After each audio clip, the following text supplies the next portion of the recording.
Paul, got a question from Gary in Newcastle. He writes, I read, Paul, that you'd given up porn 20 years ago, and I'm wondering how you did it, and do you still get tempted? It was a long journey for me. It never entered my mind for 20 years that I was a porn addict. Porn and addiction never went together in my head.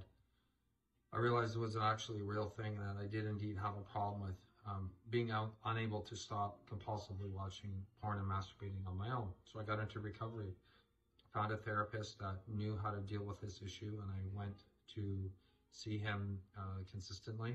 I got into a support group and talked with other guys to share my story, get support and get accountability. I checked in regularly on my behavior. I read what I could. Back then there was very limited resources compared to today, but I found any material or information or books that I could and learned and educated myself about it. And that was it. I was very motivated to get this out of my life. And a turning point for me was the day I realized I cannot be alone in a house with access to a device and not watch pornography. And it was quite disheartening and shocking to me that my life had come to that. But until I actually admitted that, I didn't progress in my recovery.